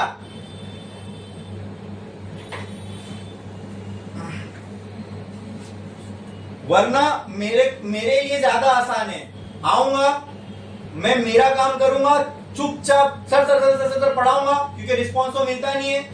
मैं पढ़ाऊंगा, चले जाऊंगा, फिर समझ में आए नहीं है, अरे पूछ के भी नहीं कोई रिस्पॉन्स मिल रहा है तो फिर क्या मतलब है? इससे अच्छा तो मैं आऊं, खुद ही पढ़ा और चला जाऊं, और जल्दी हो जाएगा मेरा पढ़ा के। वो मैं करना ही नहीं चाहता, मेरे को अच्छा नहीं लगता वैसा करने। मैं यहाँ आ रहा हूं तो मैं ये सोच के आता हूँ, यहाँ पे बैठा हुआ हर एक पर्सन को, जो सबसे डब्बा है, जिसको कुछ नहीं आता, उसको भी समझ में आए। अगर उसको समझ में आ गया ना, क्लास के उस पर्सन को समझ में आ गया, तो बाकी सबको तो आ ही जाएगा। लेकिन आप लोग कुछ बोलते ही नहीं, आवाज ही नहीं निकलती है। तो फिर इससे बेटर है मैं पूछूं ही नहीं, समझा नहीं समझा, पढ़ते जाओ आगे, और क्या।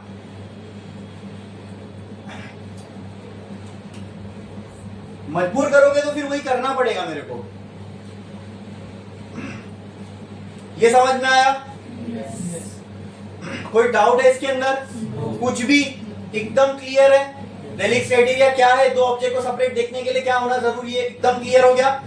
ठीक है, फिर मैं आपसे क्या कहा, वही रोड का एग्जांपल लो। एक गाड़ी बहुत दूर है, चाहिए तो वहां हाईवे पे रात में 1-2 बजे खड़े रहना और देखना दूर से गाड़ी आ रही होगी तो गाड़ी की हेडलाइट हमें पहले दो अलग अलग नहीं दिखती है। ये मैंने खुद देखा हूं, ऐसे मैं सोच के नहीं खड़ा था कि मेरे को रेलिक्स क्राइटेरिया को ऑब्जर्व करना है, ऐसा होता है क्या नहीं। वो तो इत्तेफाक से बाद में जब मैं खुद पढ़ा रहा था तब मेरे दिमाग में आ रहा, ऐसा एक बार मेरे साथ हुआ था। वो प्लेन बहुत दूर था, उसके आगे 3 लाइट लगी थी, लेकिन दूर से मुझे ऐसा लग रहा था आगे एक ही लाइट लगी है। उससे क्या हो रहा होगा, उस प्लेन से जो भी लाइट आके मेरे आंखों के पीछे जो डिफ्रैक्शन पैटर्न बना रही है, तो उसमें ये क्राइटेरिया बन रही होगी, तभी मैं उनको तीनों को अलग अलग नहीं देख पाया। मेरी आंखें उनको 3 अलग अलग ऑब्जेक्ट एज अ रिजॉल्व नहीं कर पाई। लेकिन जैसे जैसे वो नजदीक आया, तो वही मैंने कहा ना, अब ये क्राइटेरिया ऐसी बने तो इसके लिए क्या होना पड़ेगा, ये पैटर्न को दूर जाना पड़ेगा। ये पैटर्न दूर जाने के लिए हम 2 चीज कर सकते हैं। वो क्या, पहले तो ऑब्जेक्ट को नजदीक लाओ, जैसे जैसे ऑब्जेक्ट नजदीक आता जाएगा डिफ्रैक्शन पैटर्न दूर होता जाएगा। एक टाइम आएगा ये क्राइटेरिया फुलफिल हो जाएगी, वहां से ये तुमको 2 दिखना, अगर और नजदीक आया तो और क्लियर भी दिखेगा 2। समझ में आ रहा है? ठीक है, तो ये एक तरीका हो गया किसी चीज को सेपरेट देखना। तो पहला तो क्या करो, उस ऑब्जेक्ट को खुद नजदीक लाओ या खुद उस ऑब्जेक्ट के करीब चले जाओ, डिस्टेंस बिटवीन ऑब्जेक्ट और जो देख रहा है उसको कम कर दो। दूसरा, अगर आप ऐसा नहीं कर सकते, जैसे वो ऑनियन के केस में, अब जैसे मान लो ऑनियन को आपने पील किया, वो स्लैब के ऊपर रखा ग्लास के, और उसको आपने माइक्रोस्कोप पे रखा, ठीक है। अब ज्यादा से ज्यादा वो थोड़ा बहुत उसको ऊपर नीचे कर सकते हो, बराबर, ठीक है, नहीं उसको हम आगे पीछे कर सकते हैं। दूसरा तरीका क्या है, जैसे मान लो अगर 2 पॉइंट ऑब्जेक्ट बहुत क्लोज है, वो ऑनियन वाले केस में भी हम क्या कर सकते हैं, उसमें सेटिंग रहती है ना ऊपर नीचे करने की, ठीक है, वो करके हम उसको क्लोज, अगर हमें वो सेपरेट नहीं दिख रहा है तो हम ऊपर कर करके उसको और क्लोज लेके आए। लेंस के क्लोज आने से क्या होगा, इनके डिफ्रैक्शन पैटर्न सेपरेट हुआ होगा और फिर वो 2 अलग दिखना स्टार्ट होंगे। ये एक तरीका है कि ऑब्जेक्ट को क्लोज लेके आना, आईपीस से, मतलब जहां से देख रहे हो उसके क्लोज आना, तो आंखों में जो डिफ्रैक्शन पैटर्न बनेगा उनमें डिस्टेंस बढ़ने लगेगा, और एक टाइम आएगा वो लिमिट ऑफ रेजोल्यूशन से ज्यादा हो जाएगा, तब आप उन दोनों को अलग अलग देख पाओगे। ठीक है। दूसरा, अगर 2 पॉइंट ऑब्जेक्ट बहुत क्लोज रखे, बहुत क्लोज दिख ही नहीं रहे, तो दूसरा तरीका क्या है, दूसरा तरीका दोनों के बीच का डिस्टेंस ही बढ़ा दो। अरे भाई, अगर ये पॉइंट ऑब्जेक्ट ए यहां रखा हुआ है, ये पॉइंट ऑब्जेक्ट यहां रखा हुआ है, ये दोनों के डिफ्रैक्शन पैटर्न मैच नहीं हो रहे। जैसे मान लो यहाँ पे ये पॉइंट ऑब्जेक्ट ए था, यहाँ पे पॉइंट ऑब्जेक्ट बी था, ठीक है। अब ये दोनों अलग अलग हमें नहीं दिख पा रहे, इस केस में हमें ये ऐसा दिख रहा है। तो एक और तरीका क्या, इनके डिफ्रैक्शन पैटर्न को सेपरेट करने का, इन दोनों को, इनके बीच का सेपरेशन ही आप खुद बढ़ा दो, ठीक है। लेकिन मेजॉरिटी केस में अगर ऐसा ही करना होता तो फिर माइक्रोस्कोप, अगर ये हर जगह कर पाते तो फिर माइक्रोस्कोप वगैरह की जरूरत क्या पड़ती। हाँ, लेकिन मैं एक तरीका बता रहा हूँ कि कहीं पे हम ऐसा भी कर सकते हैं कि अगर ये दोनों के बीच का सेपरेशन ही अगर मैं बढ़ा दूं किसी तरीके से, अगर पॉसिबल है तो इनके डिफ्रैक्शन पैटर्न भी दूर हो जाएंगे, और अगर वो हुआ तो क्या ये लिमिट ऑफ रेजोल्यूशन को पार कर जाएगा? और जैसी लिमिट ऑफ रेजोल्यूशन को पार कर जाएगा क्या मुझे ये दो अलग अलग दिखेंगे? दिखेंगे। समझ में आया? क्लियर है? ठीक है।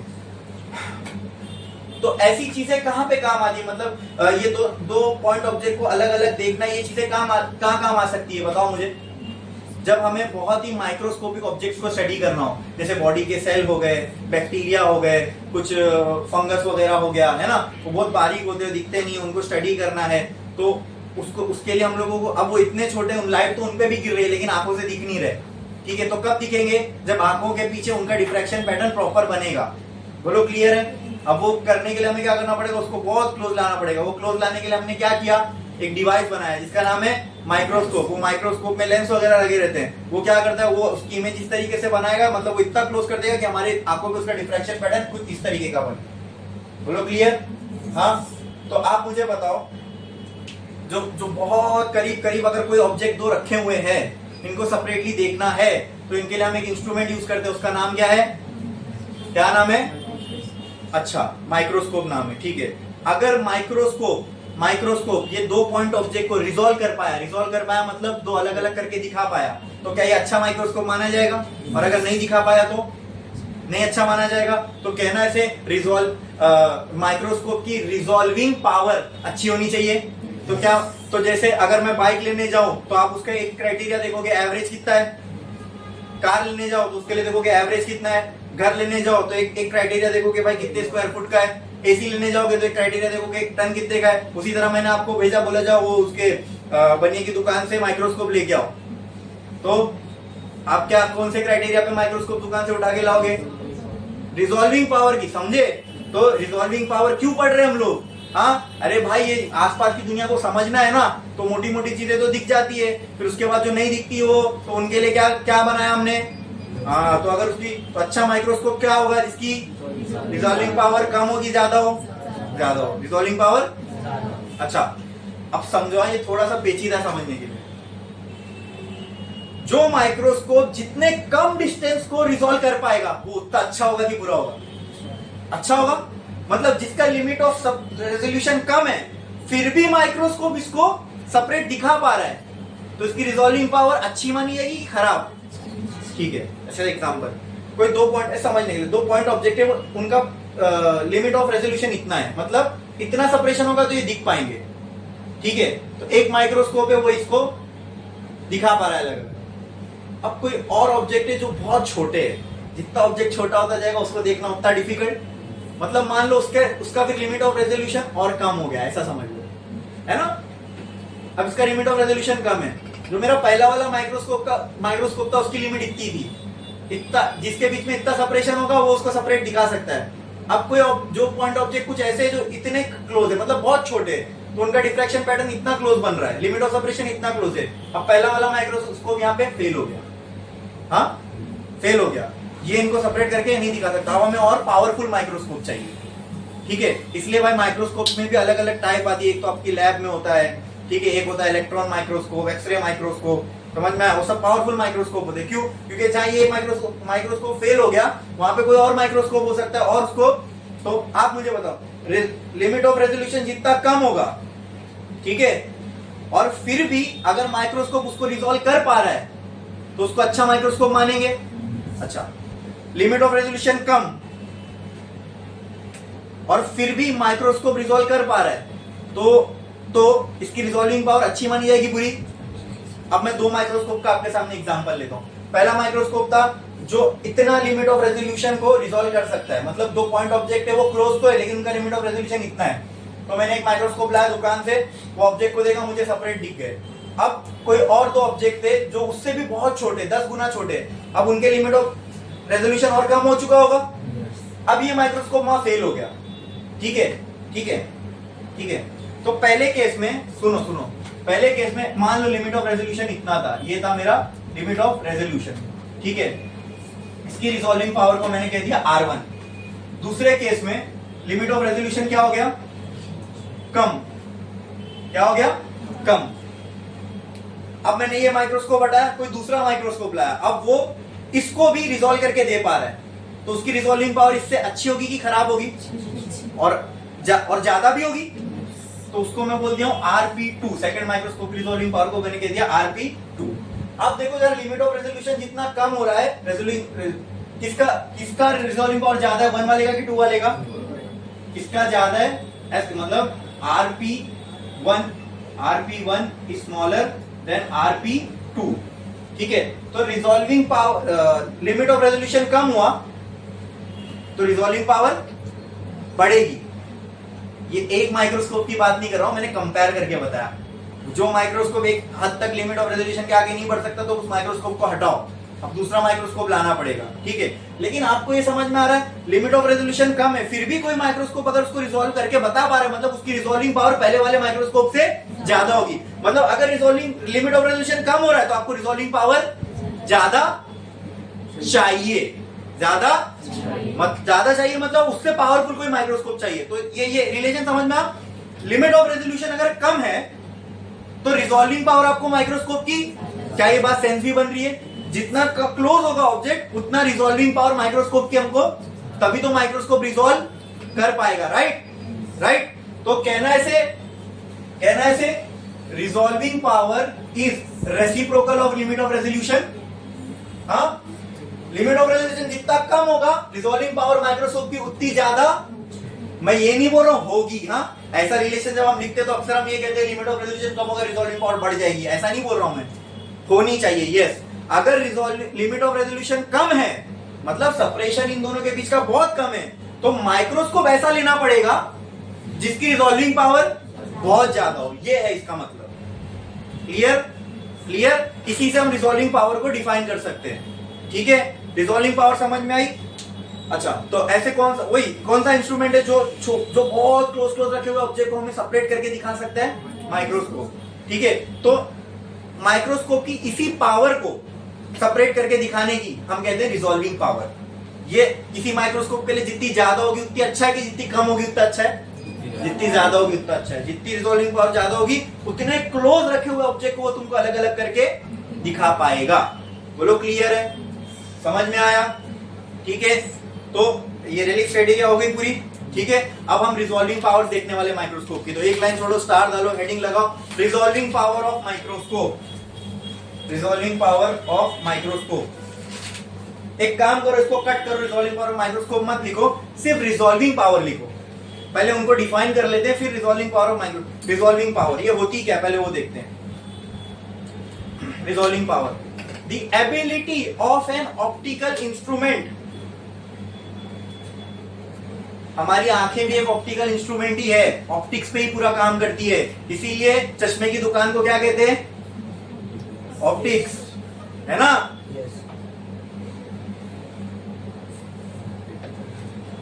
The ability of an optical instrument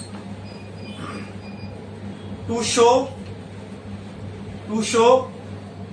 separate images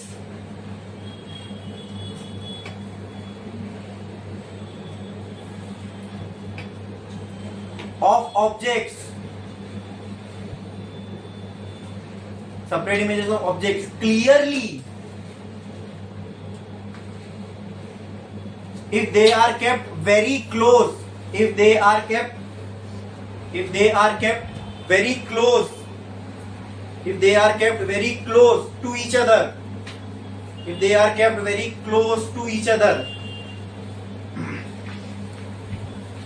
is called as resolving power.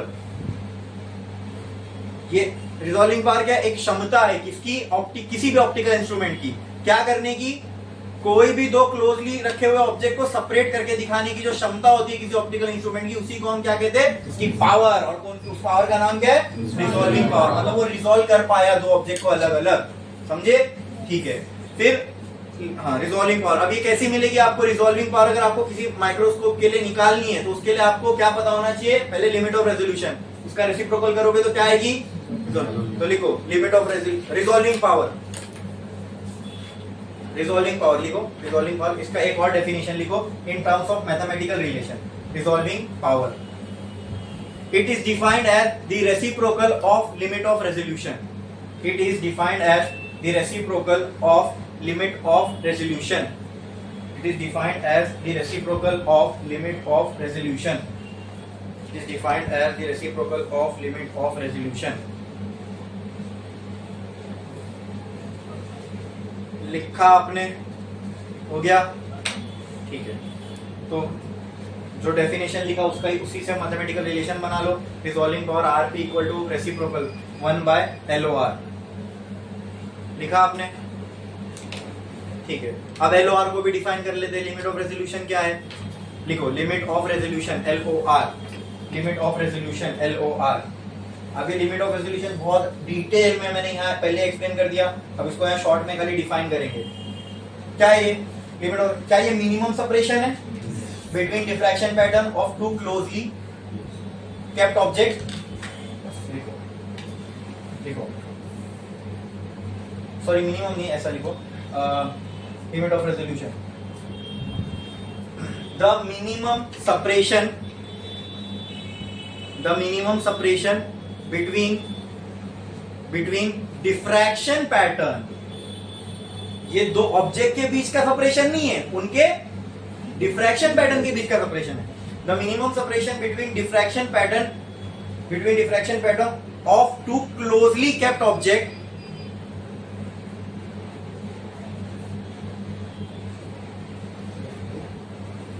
between two closely kept object so that they can be just resolved। अब just resolved क्या होता है वो भी मैंने पहले एक्सप्लेन कर दिया, ठीक है। मतलब मिनिमम सेपरेशन दो ऑब्जेक्ट के डिफ्रैक्शन पैटर्न में, जिससे कि हम कह सकते हैं कि ये क्या हुए, जस्ट रिजॉल्व हुए। इस मिनिमम सेपरेशन को क्या बोलते हैं, लिमिट ऑफ रेजोल्यूशन। तो क्या लिखा हमने, the minimum separation between diffraction pattern of closely kept object so that they can be just resolve is called as limit of resolution, limit of resolution, ठीक है। अब क्या मैं ये सेपरेशन को, ये तो लीनियरली रिप्रेजेंट कर सकते हैं, क्या इसी सेपरेशन को हमने एंगुलर में भी रिप्रेजेंट किया था? अरे भाई जैसे देखो ये सेंट्रल से पहले मिनिमा की विड्थ, क्या मैं इसको लीनियर टर्म्स में डिफाइन कर सकता हूं? हमने फॉर्मूला निकाला हुआ है, लेकिन क्या सिर्फ लीनियर टर्म में डिफाइन कर सकता हूं? नहीं, एंगुलर टर्म में भी मैं डिफाइन कर सकता हूं। एंगुलर पोजीशन भी हमने निकाले हुए हैं, ठीक है। तो एंगुलर वाले फॉर्मूले का यहाँ पे हमको काम पड़ेगा, इसलिए मैंने बोला था एंगुलर वाले फॉर्मूला हमने किए भी थे और बोला था कि ये हमारे लिए क्रूशियल है, आगे काम आएगा। अब हेडिंग डालो resolving power of microscope, resolving power of microscope.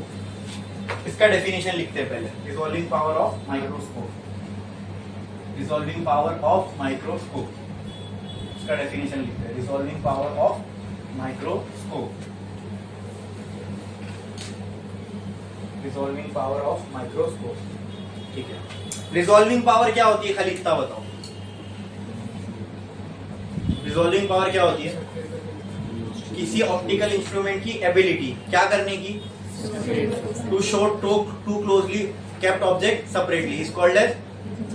अब ये माइक्रोस्कोप के लिए डिफाइन करना है, तो ये बोल दो ऑप्टिकल की इंस्ट्रूमेंट की जगह क्या आ जाएगा, उस इंस्ट्रूमेंट का नाम।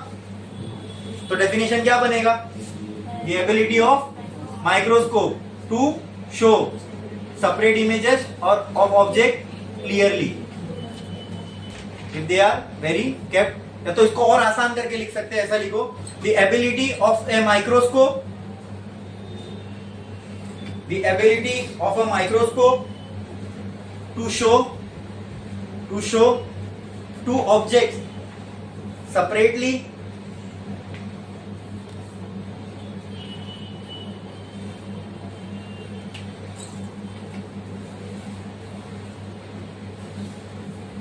which are kept very close to each other, is called as resolving power of microscope, which are kept very close to each other is called as resolving power of microscope। Remote है क्या नीचे देखो, इसी का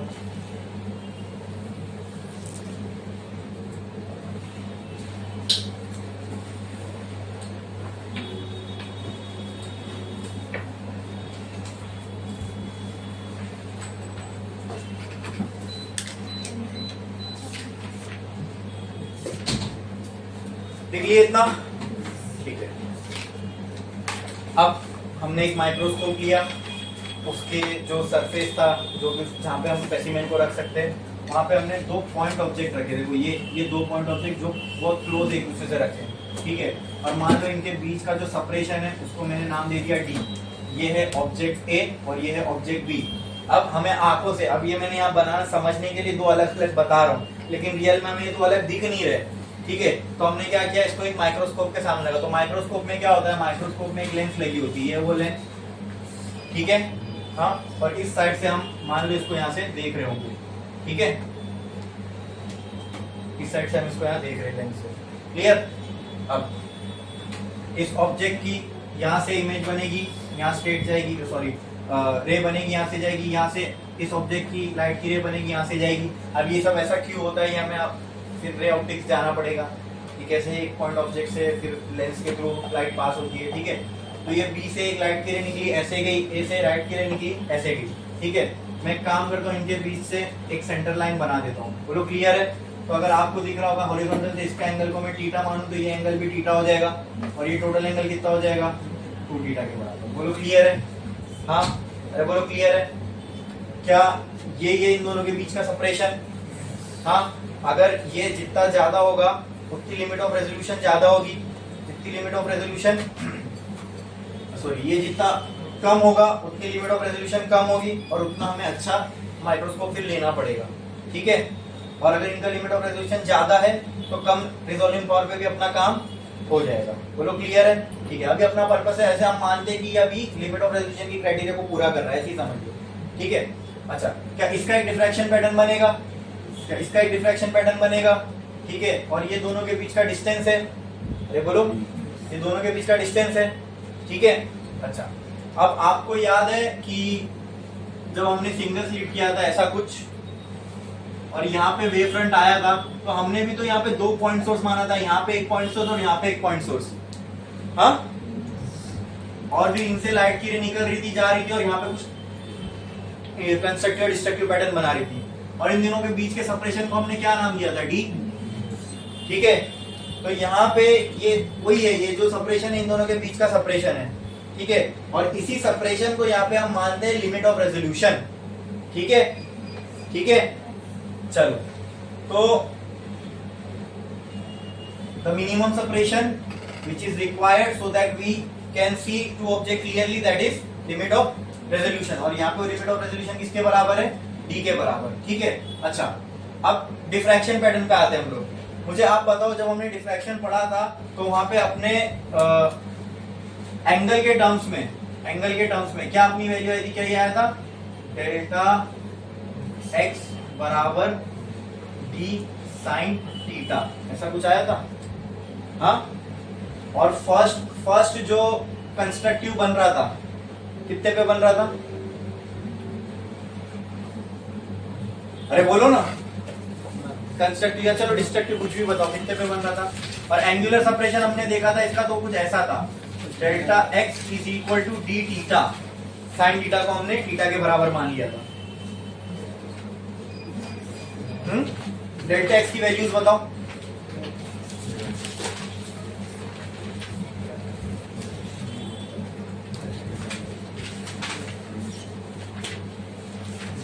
diffraction pattern में आओ, constructive destructive के लिए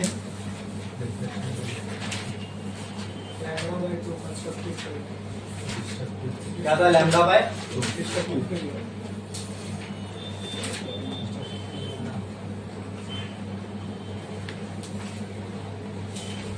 डिस्ट्रक्टिव के लिए क्या था, लैम्डा बाय 2 का कोई मल्टीपल होगा, डी इंटू थीटा। और कंस्ट्रक्टिव के लिए lambda equal to d into theta.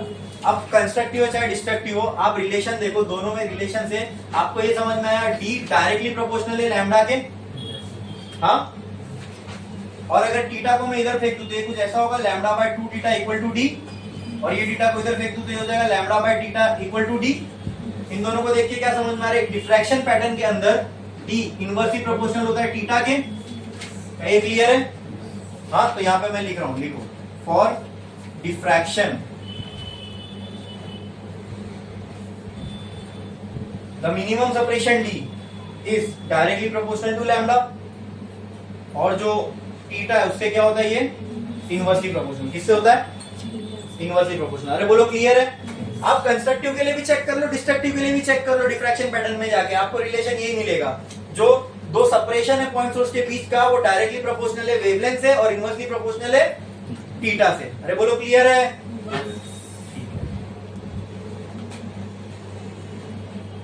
अच्छा नेक्स्ट आगे बढ़ते हैं। यहां पे ये जो वहां पे तो खाली थीटा था, यहां पे देखो ये जो सेपरेशन है 2 थीटा के बराबर है, तो कहना है say here D is inversely proportional to 2 theta। बोलो क्लियर है? हाँ, and D inversely proportional to 1 by lambda। तो कहना है से for microscope D is inversely proportional to lambda by 2 theta। D proportional to lambda by 2 theta, इन दोनों को join करके। अरे बोलो क्लियर है? समझ में आया? ठीक है ठीक है ठीक है। अब प्रोपोर्शनलिटी साइन हटानी, इक्वल टू लाना है तो क्या करना पड़ेगा? कांस्टेंट। अब ये जो मैं यहाँ कांस्टेंट लिखने जा रहा हूँ ये एक्सपेरिमेंटल वैल्यूज है, एक्सपेरिमेंट करके ये वैल्यू आई है। तो यहाँ पे जो कांस्टेंट इंट्रोड्यूस होता है किसी माइक्रोस्कोप के लिए दैट इज 1.22। आ गया कांस्टेंट, इक्वल टू लग गया, क्या बचेगा यहाँ? Lambda by 2 theta. तो ये जो D आया, D क्या है? Minimum separation between 2 point object, minimum separation between 2 point object बराबर। अब रिजॉल्विंग पावर निकालनी है माइक्रोस्कोप की, तो लिमिट ऑफ रेजोल्यूशन तो आ गया। लिमिट, अरे भाई ये ना 2 पॉइंट मैंने बताया ना A B रखे हुए हैं, इनके बीच में आप सेपरेशन बढ़ाते जाओगे तो इनके बीच का जो डिस्टेंस लिमिट ऑफ सेपरेशन होगा। एक पॉइंट पे आके इन दोनों के बीच का डिस्टेंस ही क्या कहलाएगा? Limit of resolution. तो मान लो अभी ये इतने डिस्टेंस पर रखे हुए हैं कि आप इसको तो अलग अलग देख पा रहे हो, तो ये D क्या बन गया ऑटोमेटिकली? Limit of resolution. समझ में आया? यहाँ पे अपने एक assumption लिए क्या, ये 2 पॉइंट ऑब्जेक्ट इतना दूर रखे कि हम इसको क्लियरली सेपरेट, जस्ट रिजॉल्व है ये, तो क्या ये D लिमिट ऑफ रेजोल्यूशन हो जाएगा? और क्या ये D को ही वेरी करना पड़ेगा लिमिट ऑफ रेजोल्यूशन अचीव करने के लिए? बोलो। तो एक पॉइंट आएगा कि ये D ही किसके बराबर हो जाएगा? तो हम वही सिनेरियो अज्यूम करके चल रहे हैं कि दोनों इतने दूर रखें कि इनके बीच का जो डिस्टेंस है D वो किसके बराबर है? Limit of. तो कहना है say here limit of resolution is equal to D is equal to 1.22 lambda by 2 theta. हमें क्या निकालना है? लिमिट ऑफ रेजोल्यूशन निकालना है। नहीं, माइक्रोस्कोप दुकान पे लेने जाऊंगा तो उसको रिजॉल्विंग पावर से खरीदना पड़ेगा, तो उसके लिए उसको क्या बताना पड़ेगा? Resolving power. अब रिजॉल्विंग पावर निकालना है तो वो रिजॉल्विंग पावर का फॉर्मूला क्या होता है? 1 अपॉन लिमिट ऑफ रेजोल्यूशन। तो आप मुझे बताओ 1 अपॉन लिमिट ऑफ रेजोल्यूशन क्या होगी? 1.22 लैम्डा बाय 2 थीटा को यहाँ ऊपर फेंकना पड़ेगा, तो क्या आ जाएगा? RP इज इक्वल टू, बोलो, 2 थीटा बराबर 1.22। बस खत्म, आ गया रिजॉल्विंग पावर ऑफ माइक्रोस्कोप का फॉर्मूला। ठीक है, अब इससे हम बहुत मजेदार चीज चेक करते हैं।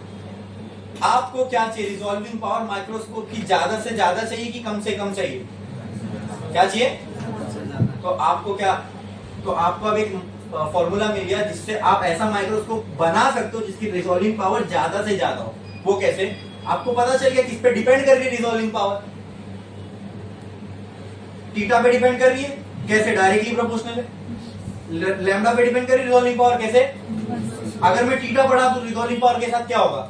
बढ़ेगी। अगर मैं लैम्डा कम कर दूं रिजॉल्विंग पावर के साथ क्या होगा? तो देखो कैसे किया जाता है।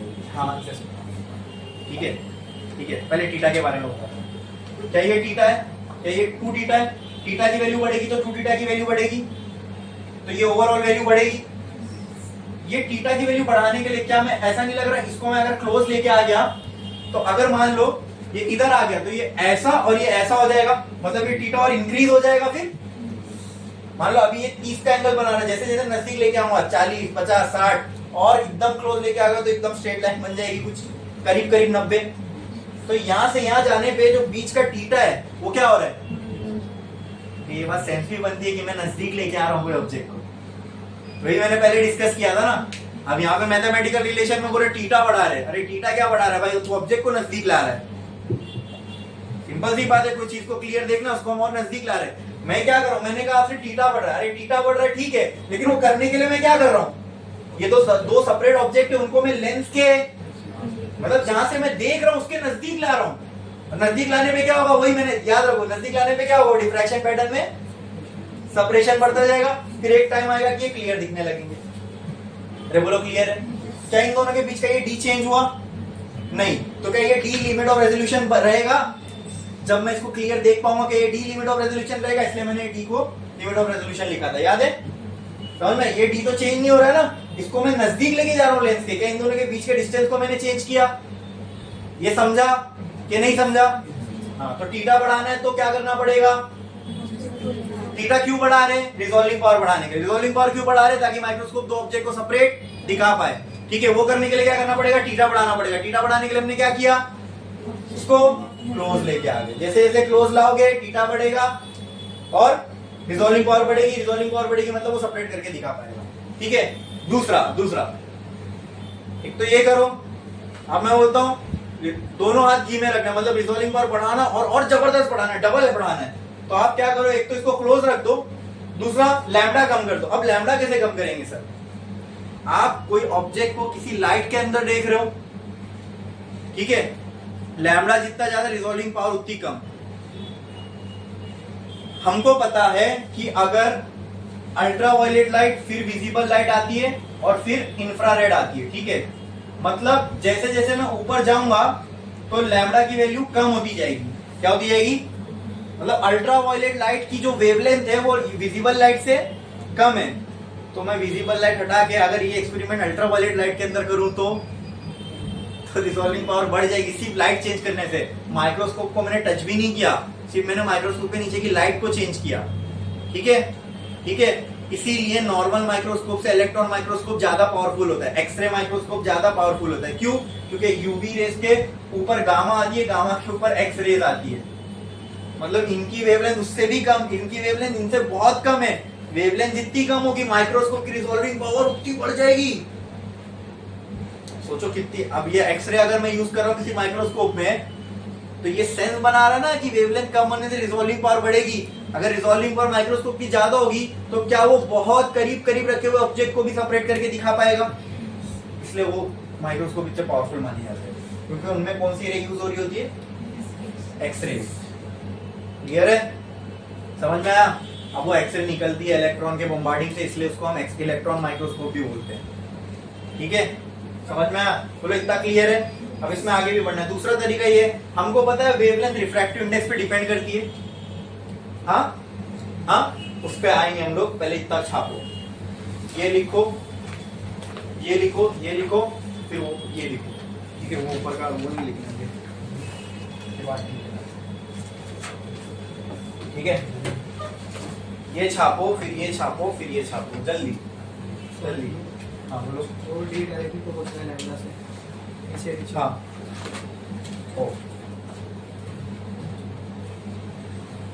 देखो जल्दी छापो।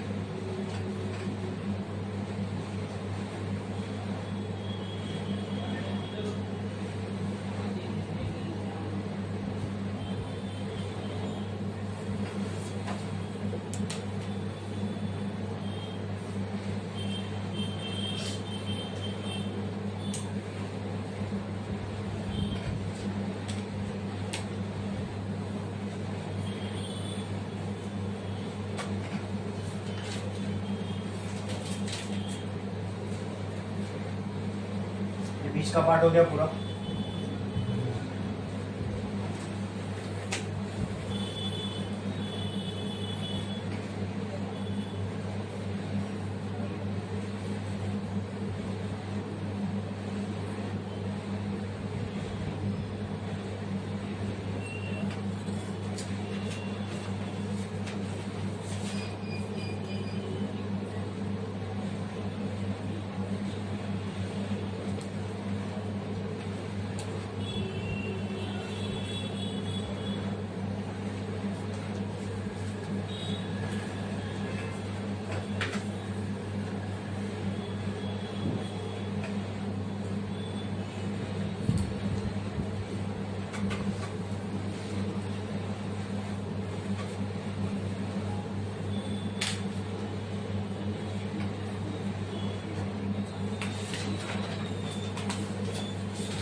गया लिख के?